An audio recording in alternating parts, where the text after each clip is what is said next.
Imagine a world where everything makes sense. The sun rises, the stars twinkle, and an apple falls from a tree exactly as it should. This was the world of the late 1800s, a time when science felt like a finished puzzle. Sir Isaac Newton had given us the rules, simple laws that explained how things moved, from the tiniest pebble to the grandest planet spinning in the sky. His ideas were like a map, guiding ships across oceans and machines through factories.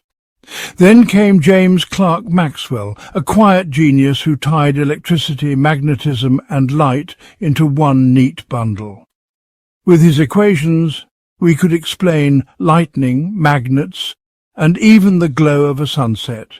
It was a golden age, and many thought we'd cracked the code of the universe. But every story needs a twist, and this one came in whispers, strange little clues that didn't fit the map. Scientists, with their telescopes and tools, started noticing things that made them scratch their heads. The first whisper came from something as simple as a glowing piece of metal. When you heat something up like a stove or a star, it shines. The old rules said that as it got hotter, it should pour out more and more light, especially the high-energy kind, until it was blasting out an impossible amount of energy. They called it the ultraviolet catastrophe, because it sounded like the end of the world for those neat old laws. But in real life the light didn't do that. It peaked and then faded, following a curve that no one could explain. It was as if the universe was hiding a secret. Then came another oddity, a mystery about light and metal. Picture this. You shine a beam of light on a shiny surface, and tiny bits called electrons pop out. Easy, right? Except it wasn't. The old ideas said brighter light should make more energetic electrons fly out, like turning up a hose to spray water harder. But that's not what happened. Instead, it was all about the colour of the light. Red light, no matter how bright, did nothing. Blue light, even if dim, sent electrons dancing. It was like the light needed a special password, a certain colour, to unlock the metal's secrets. Scientists called this the photoelectric effect, and it left them puzzled. And there was more. When they heated up gases like the stuff in a neon sign, each one glowed with its own special colours. Not a smooth rainbow, but sharp, bright lines, like a barcode unique to every element. Hydrogen had its pattern, helium had another. It was beautiful, like nature's own artwork. But why? Why did atoms play only certain notes of light and not others? The old rules had no answer. These glowing lines were like a message written in a language no one could read yet. These mysteries were tiny sparks, but they set fire to the curiosity of some brilliant minds. Max Planck, a careful man with a sharp mind, couldn't let the glowing metal puzzle go. He stayed up late, scribbling ideas, wondering why the light didn't follow the rules. Albert Einstein, a young dreamer stuck in a boring office job, saw the light and metal trick and thought, what if light isn't just a wave? What if it's little packets of energy? And Niels Bohr, a thinker from Denmark, stared at those glowing lines and imagined tiny worlds inside atoms with rules all their own. This wasn't just a science story. It was a detective tale. Planck, Einstein and Bohr weren't looking for fame or gold. They were chasing the truth, following clues that led them somewhere strange and wonderful. The old map of the universe, the one Newton and Maxwell drew, was starting to tear at the edges. Something new was coming, something that would turn everything upside down. Picture the scene. It's the dawn of the 20th century. The world is buzzing with steam engines and electric lights, all built on those old trusty laws. But in quiet labs and dusty offices, these scientists are finding cracks in the foundation. The glowing metal, the picky electrons, the barcode lights, they're like riddles in a locked box. And the key to that box? It's a wild idea called quantum mechanics. This new idea wasn't just a fix for the old rules, it was a whole new story. It said that down at the tiniest levels the universe doesn't play by the book. Things can be waves and particles all at once. You can't know everything about them, where they are, how fast they're going, like trying to catch smoke in your hands. It was weird, it was wild, and it was about to change everything. Back then, no one knew how big this would get. Planck didn't realize his late-night math would spark a revolution. Einstein didn't guess his daydreams would light up the future. Bohr couldn't see that his atom sketches would redraw the world. But together they were pulling back the curtain on a hidden realm, a place where the rules bend and the impossible becomes real. The stage was set. The old world of physics, with its clocks and gears, was about to meet its match. The 1800s had been a time of answers, but the 1900s would be a time of questions. What is light, really? What's inside an atom? How does the smallest stuff shape the biggest things? These scientists weren't just solving puzzles, they were opening doors. And us? We're standing at the edge of that door, peering in. The quantum tale is about to unfold, full of twists and wonders. It's a story of tiny things that shook the world, of curious minds that dared to ask, what if? So come along, let's step into the unknown together. The adventure's just beginning. Imagine a cold night in Berlin, back in 1900, where a man named Max Planck sat hunched over his desk, his mind buzzing with a problem that wouldn't let him rest. This wasn't just any problem. It was a puzzle that threatened to tear apart everything he believed about the universe. Planck was a physicist, a man who trusted the solid, time-tested rules of classical physics, but those rules were failing him now, and what he was about to discover would change the world forever. It all started with something called black body radiation. Don't let the name scare you. It's just a fancy way of describing how objects glow when they get hot. Think of a piece of metal in a fire. It starts to shine red, then white, giving off light and heat. Scientists like Planck wanted to figure out why these glowing objects produced certain colours and not others. They had equations, beautiful ones, built on the idea that energy flowed smoothly like a river. But when they used those equations, something bizarre happened. The math said that a hot object should blast out an insane amount of energy at high frequencies, those invisible ultraviolet rays beyond what our eyes can see.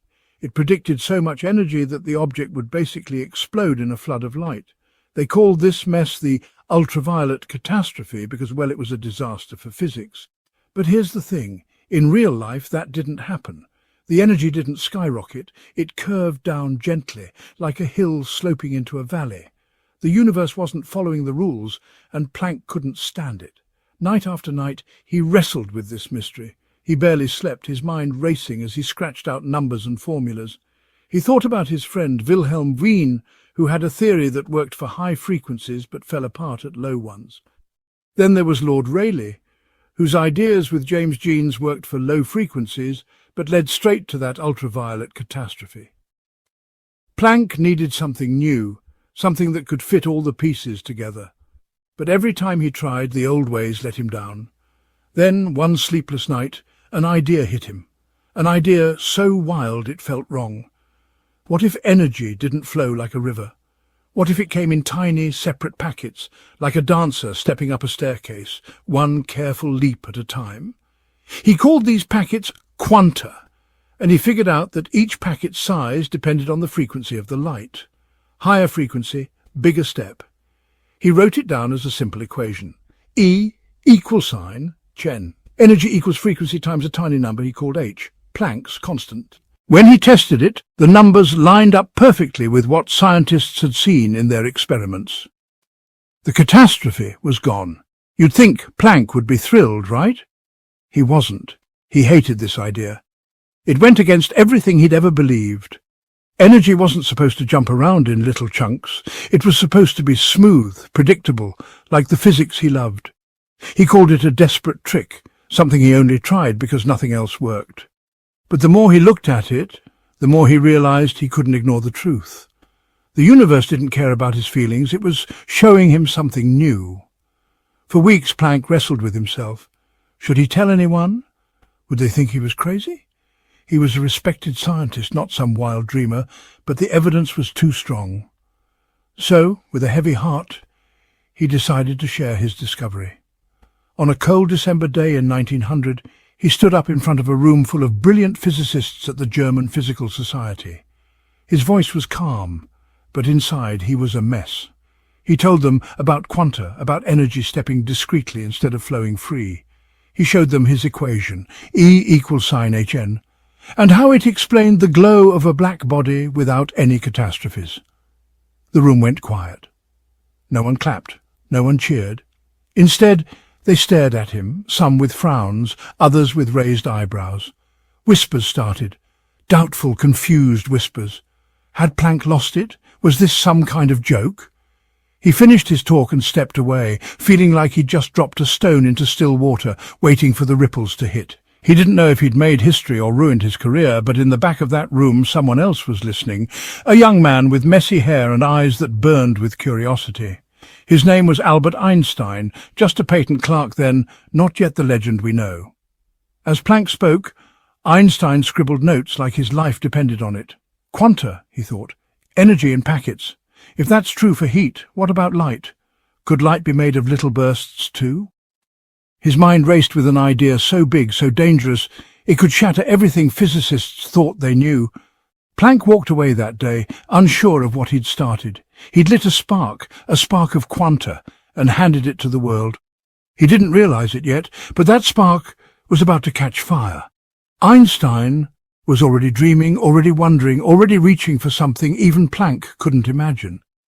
What would this unassuming clerk unleash upon the world? The answer was coming, and it would shake the universe to its core. Picture this. It's 1905, and a young man named Albert Einstein sits in a cluttered patent office in Bern, Switzerland. Piles of papers tower around him, boring patent applications he's supposed to review. But his mind, it's somewhere else entirely. He's not just a clerk ticking boxes. He's a rebel with a wild imagination, dreaming about the secrets of the universe, and right now he's obsessed with light, how it moves, how it works, how it hides its true nature. Scientists back then had a solid story about light. They said it was a wave, like ripples on a lake. They had proof too, experiments showing light bending and clashing in wavy patterns. It all made sense until something didn't. There was this odd little thing called the photoelectric effect, and it was turning their world upside down. Here's what it was. Imagine shining a light on a piece of metal. If the light's strong enough, tiny bits called electrons should burst out like sparks popping from a fire. That's what everyone thought. Brighter light means more energy, so more electrons should fly, right? But when they tried it, the rules broke. Shine a super bright red light on the metal. Nothing. Not a single electron moves. It's like the metal's asleep. But then take a faint blue light, barely a whisper, and suddenly electrons leap out full of life. Brightness didn't matter, the colour did. Blue light, with its higher frequency, had some kind of magic red light didn't. This drove scientists nuts. They couldn't figure it out. Years ago, a guy named Heinrich Hertz noticed that certain light made sparks fly easier when it hit metal. Then Philip Leonard dug deeper and saw electrons jumping out, but only with specific kinds of light. The brighter is better idea from wave theory, it was falling apart. And Einstein, he couldn't let it go. He was like a detective chasing clues to crack the case. One day it hit him. He'd been reading about Max Planck, a scientist who tackled a different puzzle about how hot things glow. Planck said energy comes in tiny packets, like coins, instead of a flowing stream. He called them quanta, and each one's energy depended on its frequency, a number times something called Planck's constant. Planck thought it was just a trick to make the math work, but Einstein saw more. What if light was made of these quanta? What if light wasn't just a wave, but a bunch of little energy packets slamming into things? Think of it this way. Each quantum is like a ball. A red light quantum's a lightweight ping-pong ball. Weak, no matter how many you throw. A blue light quantum, it's a heavy bowling ball, packing a punch. When that blue quantum hits an electron in the metal, it smacks it hard enough to knock it loose. But a red one, even a million of them, can't do the job. There's a limit, a threshold. The quantum's energy has to be big enough to break the electron free from the metal's grip, something called the work function. Too small, and the electron stays put. Just right, and it flies out, carrying the leftover energy as speed. Einstein's head spun with excitement. He saw the pieces falling into place. Those electrons leaping out under blue light? It wasn't random. It was proof. Light wasn't just a wave, it acted like particles too. He called them light quanta, tiny bursts of energy that could hit like bullets. Later they'd get a cooler name, photons. He worked it out, wrote it down. The energy of a quantum is Planck's constant times the frequency, and the electron's speed depends on what's left after breaking free. It was a perfect fit for the mystery. But here's the thing. Einstein wasn't some fancy professor. He was a 26-year-old nobody stuck in a patent office because he couldn't land a teaching gig. And now he was saying the big shots were wrong, that light had a secret side they'd missed. He knew they'd hate it. For over 100 years the wave theory ruled. It was sacred, and he was kicking it in the teeth. So he wrote his paper, bold, clear, fearless, and sent it off to the top physics journal. When it hit the shelves, it was like a thunderclap. The old guard freaked out. Light as particles? Ridiculous! Waves and particles are opposites. How could light be both? They scoffed at him. Who was this patent clerk to rewrite the rules? Some dug in their heels, clinging to the old ways. Others, though, couldn't look away. His idea made predictions like how electron energy should rise with light's frequency in a straight line. If he was right, they could test it. And test it they did. Years later, a guy named Robert Millikan, who didn't even like Einstein's theory, ran the experiments. He wanted to bury it. Instead, every number lined up with Einstein's math. The evidence piled up. Light was particles too. It could ripple like a wave one day and strike like a bullet the next. Einstein, the outsider, had turned physics on its head. This wasn't just a win, it was the start of something huge, a new way to see the universe called quantum theory. Word of his paper spread fast, like wildfire. And in Denmark, a young physicist named Niels Bohr caught the spark. Bohr was staring at something else. The light from hydrogen atoms. Heat them up, and they glow. Not in a smooth rainbow, but in sharp, specific lines, like a cosmic signature. Why only those colours? Why those frequencies? No one knew. But now, with Einstein's quanta buzzing in his head, Bohr started wondering. What if electrons inside the atom were tied to these energy packets? What if they jumped between set levels, spitting out a quantum of light each time? Einstein had solved one riddle, but he'd lit the fuse for another. Bohr gazed at those glowing lines, his mind racing. Could these quanta unlock the atom's deepest secrets? Could they reveal how the tiniest pieces of the universe dance? The answer was out there, waiting, and the chase was just beginning. Imagine it's 1913, and you're sitting in a crowded lecture hall in Copenhagen. The air hums with curiosity, and all eyes are on one man, Niels Bohr. He's young, barely past 30, but his mind burns with ideas that could rewrite everything we know about the universe. I'm here to tell you his story, a tale of atoms, light, and a dance unlike anything you've ever seen. This is Chapter 3 of the Quantum Odyssey, and trust me, you won't want to look away. Let's start with a mystery that's been stumping scientists for years. Picture an atom, a tiny nucleus at the centre, like a sun, with electrons whizzing around it. That's what Ernest Rutherford figured out a few years back. Atoms aren't solid little balls, but miniature solar systems. Sounds neat, right? Except there's a problem. According to the old rules of physics, those electrons should spiral right into the nucleus, crashing in less than a second. The atom should collapse. But it doesn't. Atoms hold together, steady as rocks. How? No one could figure it out until Bohr stepped in. Now, let's talk about something even stranger. Light. When you heat up hydrogen gas, simple stuff, just one proton and one electron, it glows. But it doesn't glow like a rainbow, all smooth and blended. No, it shines in sharp, crisp lines of colour, like a secret code written in light. Scientists call these spectral lines, and they'd been scratching their heads over them for decades. A Swiss schoolteacher named Johann Balmer cracked part of the puzzle. He came up with a formula, a math trick, that predicted exactly where those lines should appear. It worked perfectly, spitting out numbers that matched the colours of hydrogen's glow. But here's the kicker. Balmer had no idea why it worked. It was like solving a riddle without knowing the question. Bohr, though, he couldn't let it go. He was a dreamer, a guy who saw connections where others saw dead ends. One day he's staring at Balmer's formula, and it hits him, like a bolt of lightning straight to the brain. He remembers Max Planck, another genius, who said energy doesn't flow smooth and steady. It comes in packets, little bursts called quanta. What if the electrons in an atom aren't free to roam wherever they want? What if they're locked into specific paths, like planets stuck in forbidden orbits? Not just any orbits, but ones with exact, fixed energies. Steps on a ladder, not a slippery slide. Here's how Bohr saw it. Imagine the atom as a dance floor. The nucleus is the centre, and the electrons are dancers, spinning around it. But these dancers don't move however they please. They follow strict rules, staying on certain tracks. Quantized orbits, he called them. Each orbit has its own energy, like a different beat in the music. And here's the wild part. The electrons can jump. They leap from one orbit to another, soaking up energy to climb higher or dropping down and spitting out energy as light. That light? It's a photon, a tiny packet with just the right energy to match the gap between orbits. Suddenly those spectral lines make sense.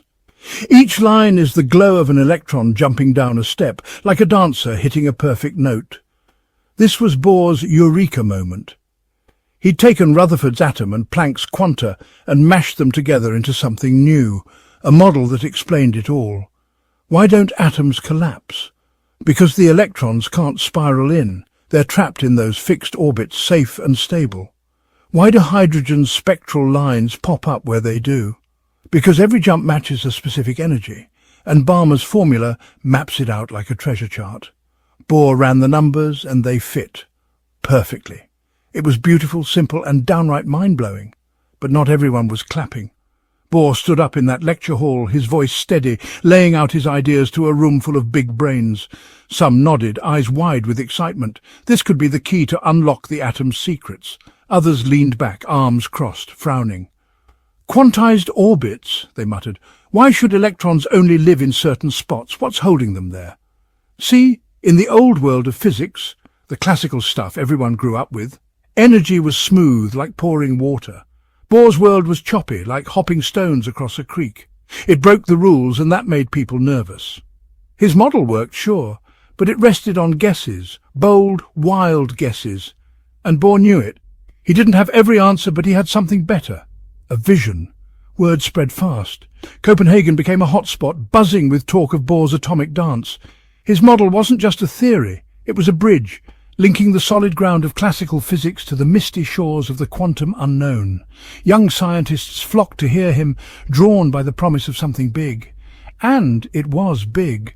Bohr had cracked the code of hydrogen's light, turning those mysterious spectral lines into a story of electrons leaping and twirling. But even as he basked in the glow of his triumph, new questions started creeping in.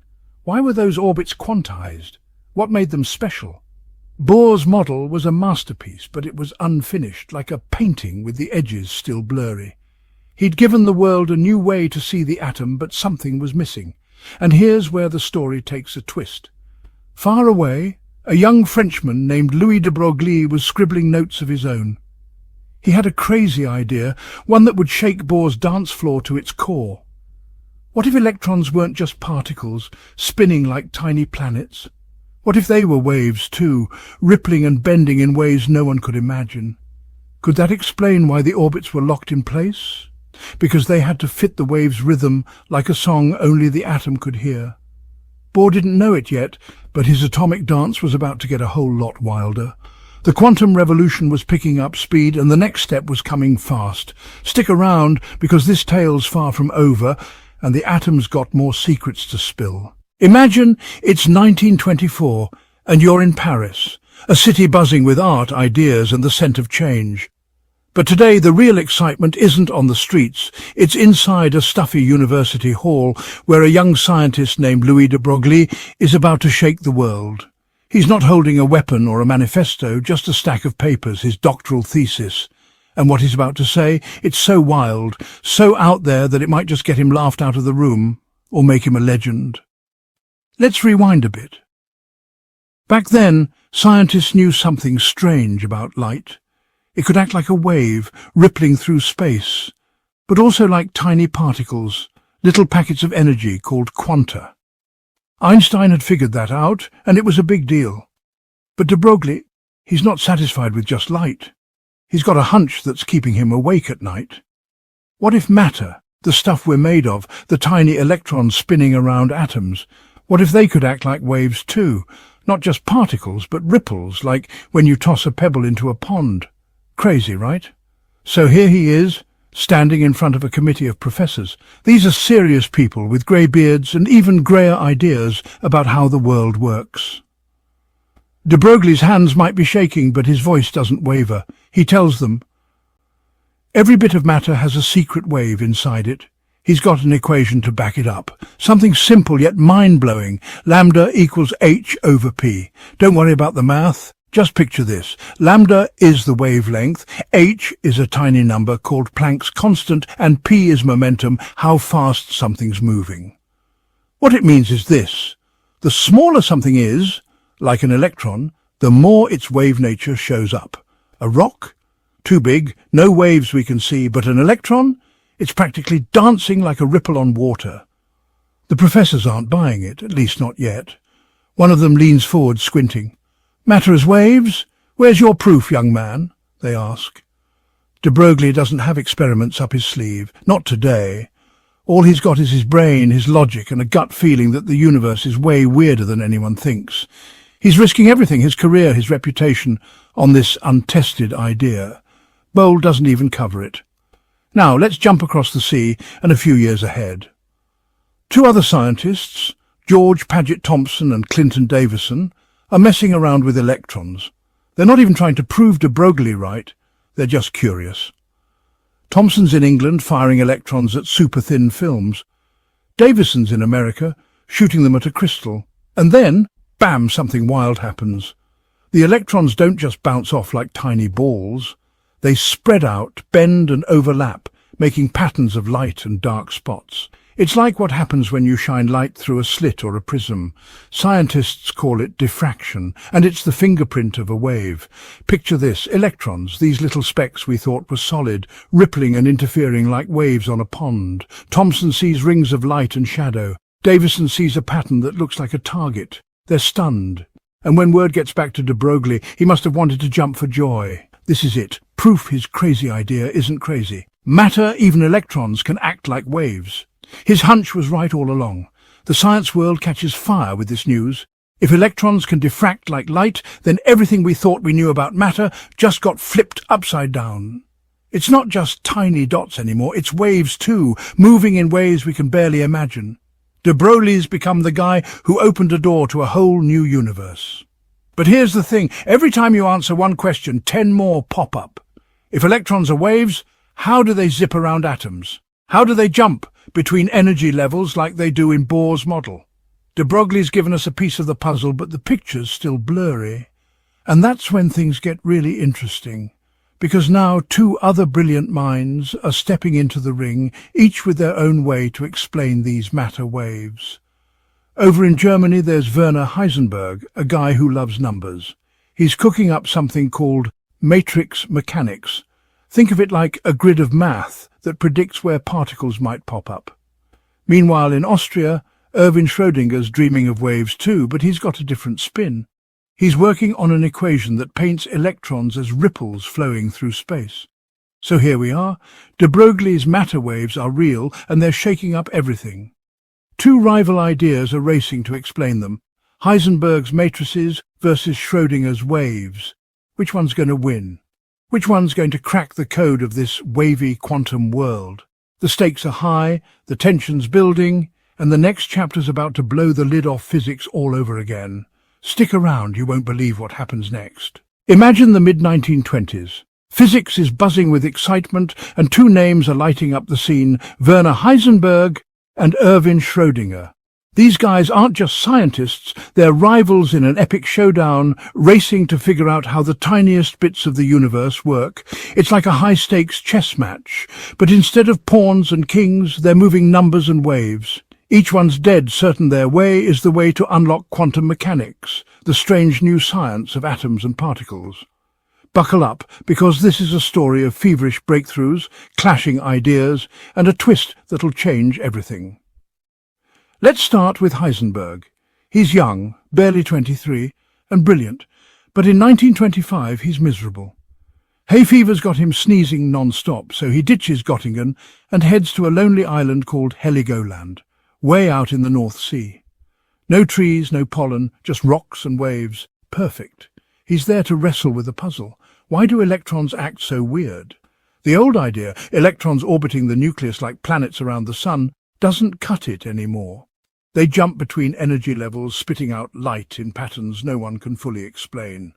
Heisenberg decides to toss out the pictures. No more imagining tiny orbits. Instead, he zeroes in on what we can measure. The light, the energy, the hard facts. He starts scribbling, filling pages with grids of numbers, matrices he calls them. Think of it like a treasure map, but instead of X marking the spot, it's a bunch of numbers showing where a particle might be or how fast it's going. It's not pretty or easy to picture, but it works. One night, walking along the cliffs, he cracks it. His matrices predict the exact energy levels of hydrogen, matching the glowing lines scientists see through their telescopes. Matrix mechanics is born, and it's a wild leap into the unknown. Heisenberg's buzzing with excitement. He later says, "I felt like I was peering into a beautiful hidden world, and I could hardly believe nature had laid it all out for me to find." Now jump over to Zurich. Erwin Schrödinger's on a different track. He's older, calmer, and loves a good wave. He's been reading about a guy named Louis de Broglie, who suggested particles like electrons might ripple like waves. Schrödinger thinks, what if I can capture that? So, over Christmas 1925, he heads to the Swiss Alps. Snowy peaks, crisp air, and maybe a mysterious lady by his side. History's not sure who she was. There he dreams up something big. He writes an equation, sleek and elegant, that tracks a wave function. What's that? It's like a probability cloud. Tells you the odds of finding an electron here or there. It's not a real wave you can surf, but a map of possibilities that shifts and flows over time. Schrödinger's equation is a smash hit. Physicists eat it up because it feels familiar. Waves make sense from light and sound. It's smoother, less jarring than Heisenberg's number grids. Schrödinger's proud, writing to a friend, "I'm sure wave mechanics is the real deal. Heisenberg's stuff, just a stepping stone." But here's the kicker. Heisenberg's not buying it. He fires back, telling his buddy Wolfgang Pauli, "Schrödinger's waves, they're a mess. Too stuck in the past. It's rubbish." Schrödinger snaps back, calling those matrices ghastly. The gloves are off, and these two are ready to duke it out. Fast forward to 1926 Munich, a big conference. Picture a room packed with brainiacs, all watching Heisenberg and Schrödinger go head-to-head. Heisenberg's up first, pitching his matrix mechanics. "It's about what we can measure," he says. "No guesswork, just results." Schrödinger steps up, cool as ever. "My waves paint a picture," he argues. "They're the heart of quantum reality." The crowd's on edge. Whose side are you on? It's like picking between a gritty detective novel and a dreamy poem. Both make sense, but they couldn't be more different. Then Max Born steps in. He's been working with Heisenberg, but he's got an eye on Schrödinger's waves too. He's been puzzling over that wave function, and one day, bam! It hits him. "It's not a wave you can see," he says. "It's a wave of chance." Square that wave function, and you get the probability of finding a particle. It's a light bulb moment that ties everything together. Suddenly those matrices and waves aren't rivals, they're twins. Different looks, same soul. Born's insight proves they're equivalent, two paths to the same quantum truth. Wolfgang Pauli's in the mix too. He's Heisenberg's pal, sharp as a tack, and doesn't mince words. He's been hammering out matrix mechanics, making it tighter, stronger. "Physics is chaos," he quips, "but it's chaos that works." Pauli's wit keeps everyone on their toes, and his work helps seal the deal. Quantum mechanics is here to stay. So where's the clash? It's not just math, it's philosophy. Heisenberg's all about letting go of the old ways. We can't see the quantum world, he says, so why pretend? His uncertainty principle backs him up. You can't pin down a particle's position and speed at once. It's blurry by nature. Schrödinger's not sold. He wants a picture, something he can wrap his head around. He's clinging to waves, hoping they'll make the quantum world less spooky. Their debate's a tug-of-war between cold facts and warm intuition, and it's electric. By 1927, the dust settles. Quantum mechanics isn't one guy's win, it's a tapestry, woven from Heisenberg's grids and Schrödinger's ripples. Together they've cracked the atom's secrets, revealing a universe that's wilder than anyone imagined. But just when you think it's over, a shadow creeps in. Albert Einstein's out there with his theory of relativity. Big stuff like stars and gravity. It's smooth, certain, a total mismatch with quantum's dice-rolling weirdness. How do you stitch these two together? They're like oil and water. Cue Paul Dirac. He's young, quiet and scary smart. While the others bicker, he's been cooking up a plan at Cambridge. I can merge them, he thinks. Quantum and relativity, united at last. It's a bold move, a leap into uncharted territory. Can he pull it off? Will his idea hold the key to the universe or crack it wide open? Stay tuned for Chapter 6, Dirac's relativistic leap. Trust me, you won't see what's coming.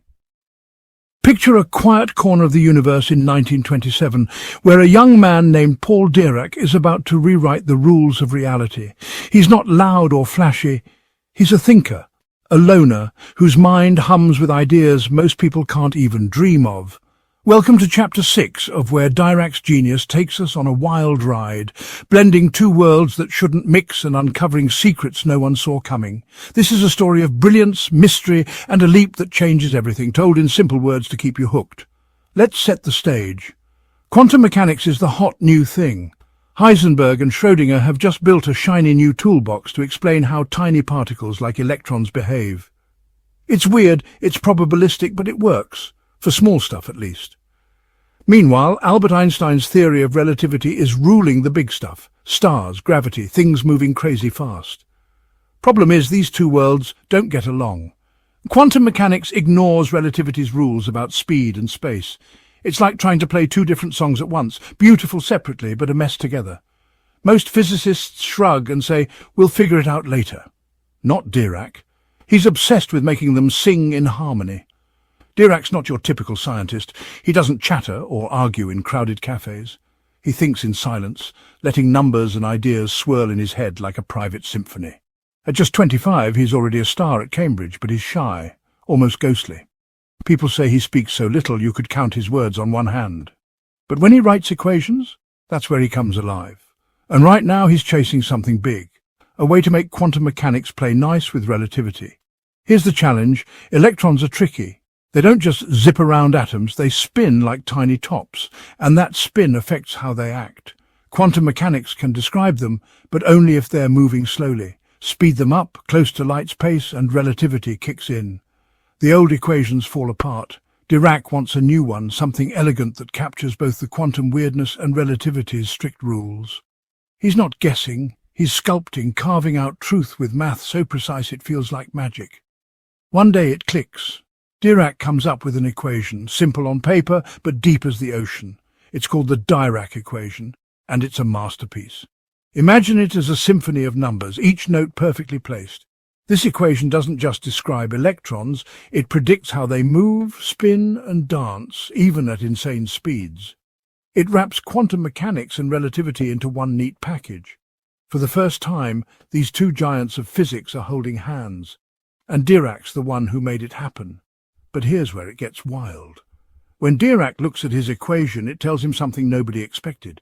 It says there's another particle out there, a twin to the electron, same weight, but with a positive charge instead of negative.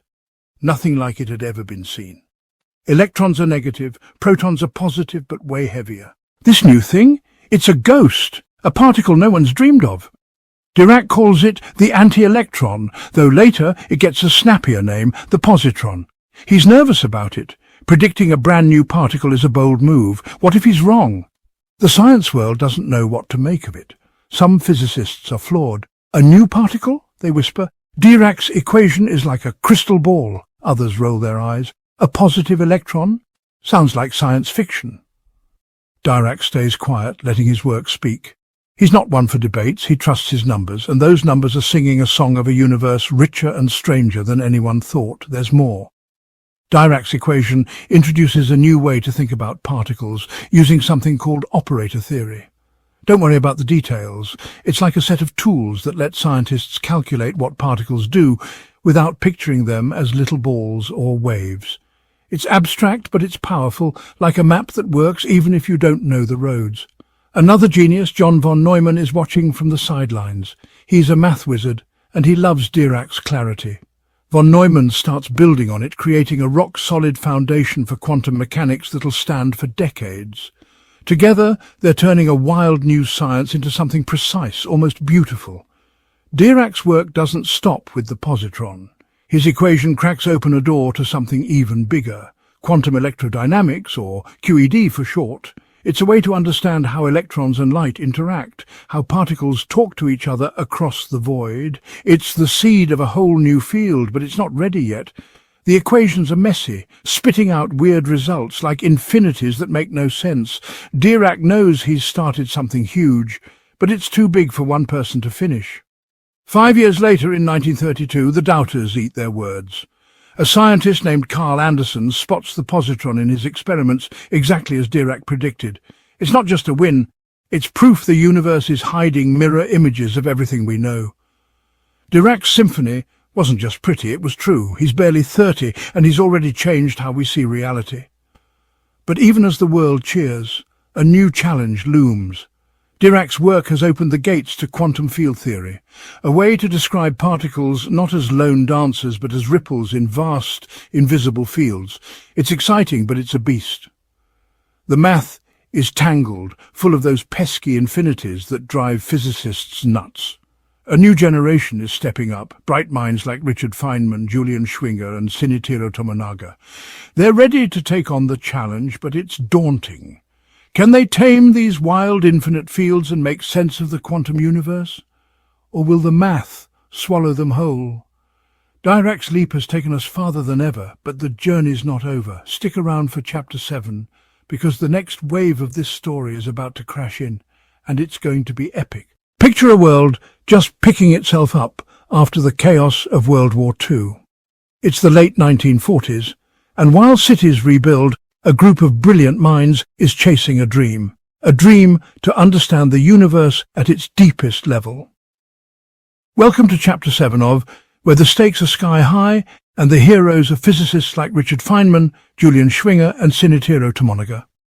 They're not just scientists, they're pioneers, diving into a wild new frontier called quantum field theory. This is a story of grit, genius, and a race to tame the infinite. Trust me, you're in for a ride. Let's start with the big idea. Quantum mechanics, thanks to folks like Heisenberg and Dirac, has cracked open the secrets of atoms and electrons. But there's a problem. It's not enough. Electrons don't just sit still, they zip around, bump into light, and dance with other particles. To understand that dance, we need something bigger, something that sees particles not as lonely specks, but as ripples in invisible fields, like waves on an endless ocean. That's quantum field theory, and it's the next big leap. The first step, a piece of it called quantum electrodynamics, or QED for short. It's all about how electrons and light talk to each other, and it's a beast to figure out. Enter Richard Feynman. He's a character, brash, funny, with a New York accent and a knack for explaining tough stuff like it's a barroom story. He's working in America, scribbling ideas that make other physicists' heads spin. The problem with QED is the math. When you try to calculate how an electron moves or how it swaps energy with light, the numbers go haywire. They spit out infinities, answers that make no sense, like saying the universe is bigger than forever. Feynman's not having it. He wants answers that match what scientists see in their experiments, not nonsense. So Feynman comes up with a trick. Instead of drowning in equations, he draws pictures, little sketches he calls Feynman diagrams. Think of them as doodles of the universe's dance, a squiggly line for a photon, a straight line for an electron. Arrows show where they're going, and where lines meet, something happens, like an electron soaking up light or spitting it out. These diagrams aren't just cute, they're a map. They make the math simpler, turning impossible problems into something you can solve on a napkin. Physicists start using them, and suddenly QED is coming into focus. Feynman's diagrams are like a secret code, unlocking the universe one sketch at a time. But Feynman's not alone. Across the country, Julian Schwinger's tackling the same problem. Schwinger's different, quiet, precise, a math wizard who loves diving into the nitty-gritty. While Feynman's drawing cartoons, Schwinger's filling notebooks with equations so dense they look like poetry. He's got his own way to tame those infinities, a method called renormalization. It's like sweeping the messy bits under the rug, but in a way that still gives you the right answers. Schwinger's work is elegant, polished, and it matches experiments perfectly. He's not flashy, but he's a powerhouse. Halfway across the world, in Japan, Shinichiro Tomonaga is fighting the same battle. Japan's still reeling from the war, but Tomonaga's mind is unstoppable. Working with limited resources, he comes up with ideas that mirror Schwinger's, almost step for step. He's solving QED's puzzles, making sense of electrons and light in a way that's eerily similar. It's like three artists painting the same picture without ever talking to each other. When their work finally reaches the world, it's a revelation. Three paths, one truth. In 1948, they all meet at a big conference in America. Picture it. Feynman's cracking jokes, Schwinger's explaining his math, Tomonaga's sharing his notes. They're rivals, sure, but they're also collaborators, each bringing a piece to the puzzle. Their ideas fit together like a perfect chord. QED is no longer a dream, it's real and it's powerful. It predicts how particles behave with precision so sharp it's like measuring the distance to the moon with a ruler. The infinities, tamed, at least for now. The universe is starting to make sense, but the story doesn't stop there. QED is just one piece of quantum field theory. There's another force in town, the strong force, the glue that holds the nucleus together. That's where quantum chromodynamics comes in, or QCD. It's trickier, messier, but by the 1960s, scientists are piecing it together, describing how particles called quarks stick tight inside protons and neutrons. It's another win for field theory, another step toward understanding the universe's building blocks. Then comes the big one, unification. There's this other force, the weak force, that makes particles decay like a slow fizzle inside atoms. Scientists like Sheldon Glashow, Stephen Weinberg and Abdus Salam start wondering, can we link the weak force with QED's electromagnetic force? They're dreamers, but they're also doers. By the late 1960s, they've got it, the electroweak theory. It's a bold idea that says these two forces are really two sides of the same coin, connected deep down in the quantum world. Experiments back them up, and in 1979 they're sharing a Nobel Prize. It's a moment of triumph. Field theory isn't just explaining the universe, it's tying it together. This era is electric. It's competitive. Feynman, Schwinger and Tomonaga are all gunning to be the best, but it's also a team effort. They're standing on Dirac's shoulders, using his ideas to push further. They're pioneers, carving out a new frontier where fields ripple and particles dance. And those Feynman diagrams, they're everywhere now, scribbled on blackboards from New York to Tokyo. They're not just tools, they're a language, a way to see the universe's hidden moves. But even as they celebrate, something new is stirring. QED and field theory have changed how we understand nature, but they're also sparking ideas that go beyond physics. A new field is bubbling up, quantum information. It's about using quantum rules to build machines that think faster, communicate safer, maybe even reshape reality itself. Scientists are starting to dream of computers that harness quantum weirdness, of codes no one can crack. It's a frontier that's just opening, and it's full of promise and mystery. What will this new world reveal? Will it unlock secrets we can't even imagine, or lead us into puzzles deeper than ever? The pioneers of field theory have brought us this far, but the next generation's ready to take the torch. Stick around for the epilogue, because the Quantum Odyssey is far from over, and the universe has more surprises up its sleeve. It's 2025, and the world feels like it's on the edge of something big. Scientists in labs around the globe are tinkering with the tiniest pieces of reality, building machines and ideas that sound like magic. This is the epilogue, a story of how a century of quantum discoveries changed everything we know and how the adventure is far from over. Settle in, because this tale will make you marvel at the legacy of those who dared to chase the unknown. Let's start with a simple truth. Quantum mechanics isn't just a science, it's a revolution. It began with Max Planck, a reluctant dreamer who found energy comes in tiny packets. Then Einstein, the bold outsider, showed us light can act like particles. Bohr gave us atoms dancing in forbidden orbits, and de Broglie made matter ripple like waves. Heisenberg and Schrödinger wove a tapestry of math and mystery. Dirac blended quantum with relativity, and Feynman sketched the universe's dance. Each step built on the last, turning a wild idea into a cornerstone of our world. Think about your life today. That phone in your pocket, the computer on your desk, quantum mechanics made them possible. Transistors, the tiny switches that power electronics, rely on quantum rules to control electrons. Lasers from barcode scanners to internet cables work because we understand how light and atoms interact. Medical scans like MRI machines, they're born from quantum insights into atomic spins. Every day you touch the legacy of those early pioneers, whether you know it or not. But it's not just gadgets. Quantum mechanics has changed how we see the universe and ourselves. It tells us reality isn't as solid as it seems. Particles can be in two places at once, entangled across vast distances, behaving in ways that defy common sense. The Copenhagen interpretation, dreamed up by Bohr and his crew, says we can't know everything about a particle, just the odds of what it might do. It's like the universe is playing dice, and we're learning to read the roll.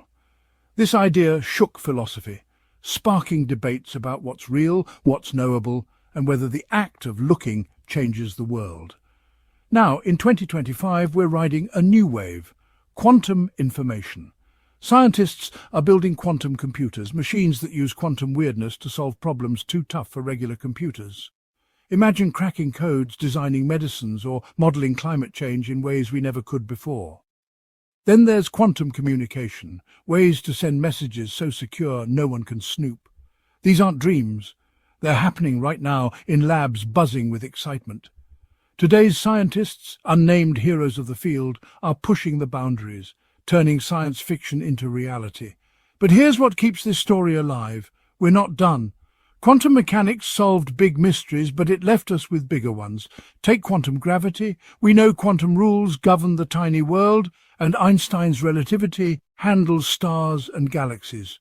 But mix them together, like when you're near a black hole or at the Big Bang, and they clash.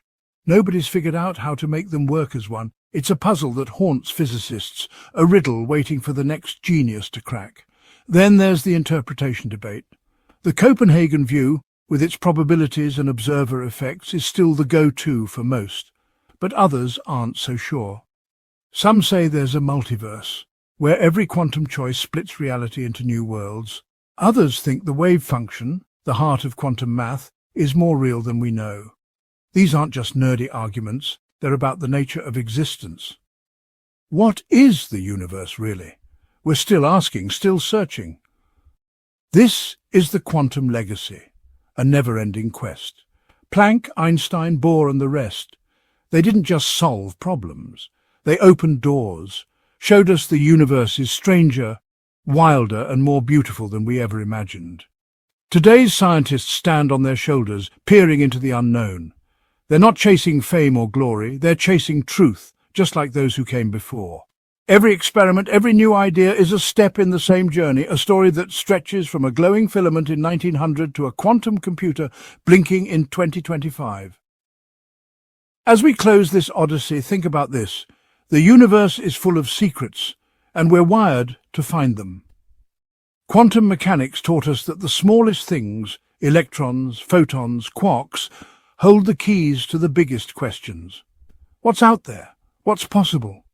The pioneers gave us a map, but the path keeps going. Somewhere, right now, a young scientist is scribbling an idea that might change it all again. The quantum world is calling, whispering mysteries we can't yet grasp. What will we discover next? That's the question that keeps us dreaming, and the story that never ends.